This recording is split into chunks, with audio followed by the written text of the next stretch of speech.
Bienvenue au Café du Coin, si vous êtes là, c'est que vous êtes au bon endroit. On va répondre tout de suite à la question de la semaine passée qui était: est-ce que vous pensez que FTX qui rembourse ses utilisateurs à hauteur d'un bitcoin à 16 000 $, c'est dégueulasse? Vous êtes 88% à avoir répondu oui, c'est dégueulasse. Les 12% restants, je ne sais pas quel genre de race vous aimez êtes. le fouet. Ouais, je ne sais pas, je ne sais pas pourquoi ils ont répondu 12%. Ou le cuir. Oui, c'est peut-être Ou des le amis à latex. SBF, c'est peut-être SBF qui derrière son PC a répondu oui, c'est normal. Écoutez, la prochaine question de la semaine sera en fin de vidéo, ne la loupez pas. On va tout de suite commencer avec le sommaire de cette émission qui sera assez simple. Nous allons parler d'un personnage sulfureux du monde de la crypto qui a réussi à suspendre son extradition. Son extradition dans un pays qui au même moment adopte l'une des lois les plus dures pour tout ce qui est crime en col blanc. Mais avant de vous parler de cette sombre histoire et de cette loi qui est assez controversée dans ce pays qui regroupe quand même pas mal de milliardaires, nous allons tout de suite commencer avec la Thaïlande, Peter. La Thaïlande, ce beau pays. Ce pays où il fait bon vivre. Qu'on adore tous, avec les massages à moins de 10 balles. La Thaïlande qui nous fait le plaisir d'adopter une loi qui exonère les paiements, la TVA des paiements en crypto-monnaie. C'est pas gentil ça. Ouais, Ils sont pas sympas ces gens-là. Tu m'avais dit que la C'est TVA était agréable. pas énorme déjà dans le pays de base. Elle était à combien ? 7%, mais écoute, tout cadeau est bon à prendre, j'ai envie de te dire, et ça va dans le bon sens. Hein. Il y en a qui savent plus quoi t'inventer pour te prendre de l'oseille, alors quand il y en a qui te l'enlèvent.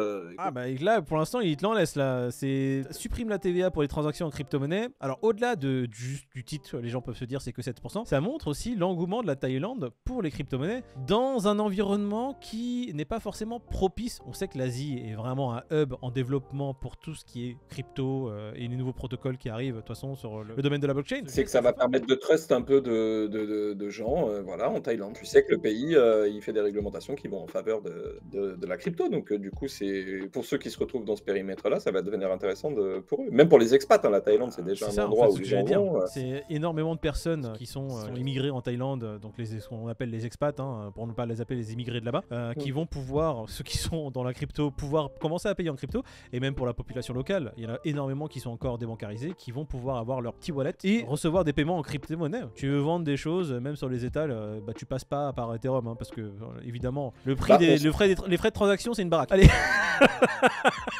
Tu vas passer par Solana ou Jupiter. C'est exactement ça. On va continuer maintenant avec cette news qui défraie un peu les chroniques. Notre cher Do Kwon, on en a parlé la semaine dernière.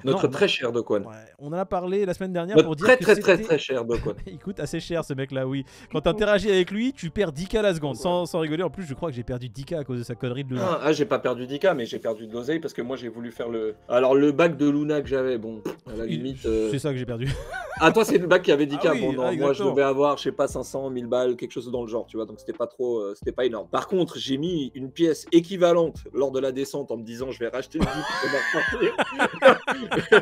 Et celle-là, par contre, je l'ai encore ici là. Ouais, bon, alors le Do Kwon, où on en est? Encore hier, on parlait de son directeur financier qui avait été finalement fini par être extradé en Corée du Sud. On se demandait si c'était une bonne ou une mauvaise idée comparé aux States. Aujourd'hui, on parle de Do Kwon. Alors Do Kwon. Alors pour en revenir à son directeur financier, c'était ça, le directeur financier. On a un commentaire d'un de nos viewers qui a quand même annoncé quelque chose d'assez pertinent.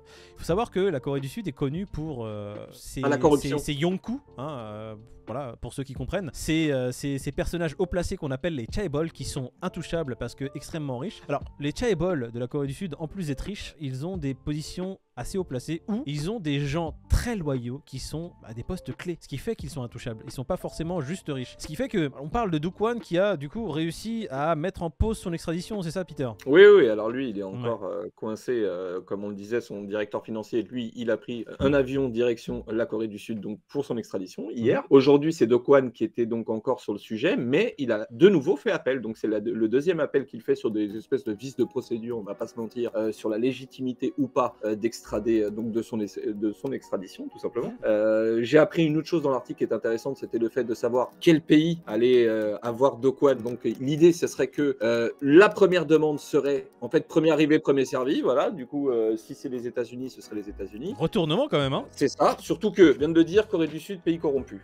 On se demandait hier si il allait vraiment faire quelque chose. Voilà, si c'était une bonne news pour lui d'aller en Corée du Sud plutôt que les États-Unis. Aux États-Unis. Là, Do Kwon, il est quoi? Il est dans un pays déjà extrêmement corrompu. lui. Il est en train de repousser lui-même l'échéance. son extradition. Voilà. Il se dit, en fait, il est en train de se créer son petit truc, là, clairement. Moi, je suis en train de me dire, le gars fait un peu ce qu'il est en train de... Sam Bankman, il fait ce qu'il veut de l'autre côté, lui, il fait ce qu'il veut, là, clairement. Alors moi, j'aurais un avis qui sera pas forcément différent, mais qui sera un peu plus détaillé. Je pense qu'il est en train de repousser l'échéance, comme je dis. C'est-à-dire que son extradition aura lieu à un moment donné, mais pas tout de suite. Il s'organise là, tu veux dire? Il est en train de faire construire sa prison 5 étoiles avec hammam et sauna, et donc quand il arrive, il veut qu'il y ait des pétales de rose par terre et que machin. Est-ce qu'il serait considéré comme chaebol? Donc en arrivée en Corée du Sud, juste pour l'image, voilà, il se passe quelque chose, mais on arrive à tasser l'affaire et il puisse, on va dire, entre il guillemets, filme l'entrée en prison et tout, et par contre il filme pas la porte de derrière qui s'ouvre avec vers le resort 5 étoiles, le buffet, etc. Pour moi, non. Pour moi, quoi qu'il arrive, ce mec-là sera mis en exemple, et même s'il a des relations haut placées et beaucoup d'argent, je pense qu'il n'échappera pas à la prison. Et en tout cas, il essaie de faire durer les choses. C'est peut-être parce que justement il est dans une souricière, comme tu dis, et qu'il va servir d'exemple et qu'ils vont être peut-être même plus durs avec lui qu'avec tout le reste, parce qu'une fois de plus, on est en train de rebondir sur la troisième news, qui est que la Corée du Sud est en train de durcir sa réglementation et même les sanctions qu'il y aura par rapport aux fraudes financières ou au col blanc. En col blanc, prison à vie réservée obligatoirement. Mais du coup, plus il fait durer les choses et plus ce qu'ils sont en train de préparer pour lui va être de plus en plus dur. Donc quelque part, plus il prend du temps et plus il va prendre cher là-bas lui. C'est ça. Au début, j'avais pas compris, tu vois, il y avait écrit que c'était réservé aux crimes qui étaient à plus de 5 milliards de dollars. Non, oui, c'est par rapport 5 milliards de won.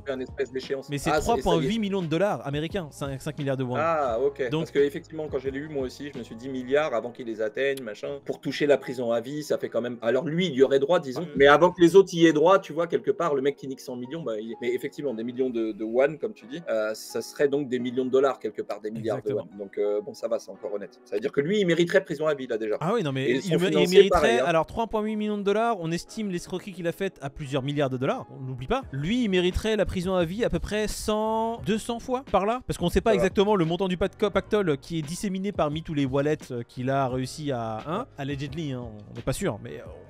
Oui, quand même, on a des fortes suspicions. Du coup, ce qui est intéressant aussi, c'est le retour. En Serbie, il les a pas achetés avec. Bon, non, pas avec des cacahuètes. Là, après, on va revenir aussi sur l'histoire de est-ce que c'est les États-Unis ou la Corée du Sud? Parce que, comme tu le dis, la justice a reconnu son appel en mettant en avant le fait que les juges de la première instance n'ont peut-être pas fait le taf correctement parce que la première demande d'extradition venait des États-Unis et primo, c'est États-Unis. Premier arrivé, premier servi. Donc, si les States ont fait leur première demande en avant, ils pouvaient pas être extradés vers la Corée du Sud. Le premier appel avait échoué parce que ce qu'il avait demandé c'était nimp. Le juge il a juste dit non, dégage. Le deuxième appel était formulé de façon un peu meilleure sur des points qui, oui, posaient problème. Donc le juge a dit t'as raison. Ou ça se trouve il a réussi à graisser la patte en l'espace de quelques mois comme il fallait aux bonnes personnes. Et comme tu le dis, ça se trouve il est en train de faire durer le suspense juste pour graisser la patte aux bonnes personnes. Et... Bah pour moi c'est clair que avec l'argent qu'il a détourné aujourd'hui là, s'il fait durer les choses, c'est pour que ce soit une Carlos Ghosn. Hein, non mais voilà, c'est pour que ce soit à son il se retrouve au Liban. Préparer un petit peu tout ce qu'il va faire ou du moins l'après, tu vois quelque part. Je pense. Hein. Pour moi c'est ça. Parce que sinon, comme on le disait tout à l'heure, il n'a aucun intérêt à faire durer le temps de son extradition vers la Corée du Sud, sachant qu'ils sont en train de durcir le ton chez lui-même, tu vois, en termes de réglementation. Moi, les États-Unis, je vois bien quelque chose d'assez sympa hein, quand il arrive. Les États-Unis, s'il est mis en prison, il est extrêmement riche, il peut se retrouver dans un truc un peu, tu vois, de fait pour les très riches. Les États-Unis, ils casseraient les couilles à CZ, mais pas à Do Kwon. Ça veut dire que non, il irait en prison, mais une prison de luxe. Ah ouais, il boufferait quand même, on est d'accord. Ah, mais il améliorerait son train de vie avec l'oseille qu'il a fait. Je pense, hein, très fortement. Bon, bref, il est obligé d'organiser ça aujourd'hui, hein, parce que c'est pas lui de sa prison qui va se faire des virements à lui-même en bitcoin et ils vont lui dire oui, tiens. Si ses wallets sont Monténégro et que c'est le seul à savoir où ils sont, oui, il est dans la merde, hein, qu'on se le dise. S'il a pas quelqu'un de loyal ou de quelqu'un de confiance, ça va être très compliqué pour la personne de Do Kwon. J'espère tellement que la Corée du Sud, là, ils sont en train de lui préparer une salade, là, justement, au vu de la troisième news, là, vas-y. Mets-moi l'eau à la bouche sur ce qu'il risque. Bah là, il risque la prison à vie. C'était ça la news.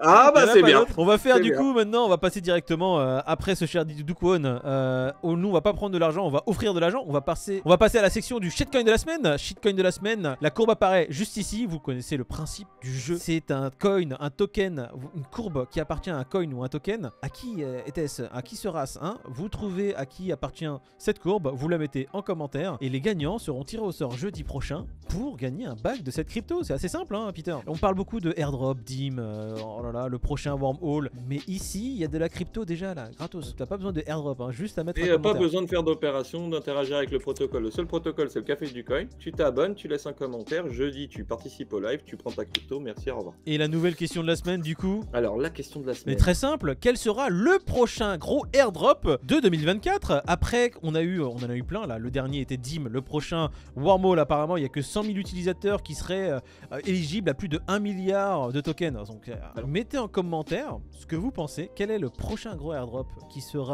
qui arrivera pour 2024? On a hâte de savoir ce que vous en pensez. Nous, on vous mettra à la fin de la semaine prochaine, nous, ce que l'on pense, hein, quel sera vraiment le prochain gros protocole. Dim, on a frôlé les 5 chiffres pour certains qui avaient plusieurs wallets et qui ont pu claim. Écoutez, si vous savez quelle sera la prochaine pépite, on a hâte de le savoir. Bon, écoute, j'ai envie de te dire, on va sauter un bon week-end après ça à toute notre communauté. Hein, un bon week-end à David aussi également. oui, David, c'est vrai qu'il n'était pas là. Hein, David qui se dort la Merci. pilule Ton dans sa indice voiture. d'aujourd'hui pour le shitcoin de la semaine, bah, on va le faire à ta place. Hein, voilà. Donc l'indice pour le shitcoin de la semaine, Moïd, quel est-il? T'en as un ou j'en ai un? T'en as un, je crois. Je vais essayer de trouver un indice à la David. Slibar.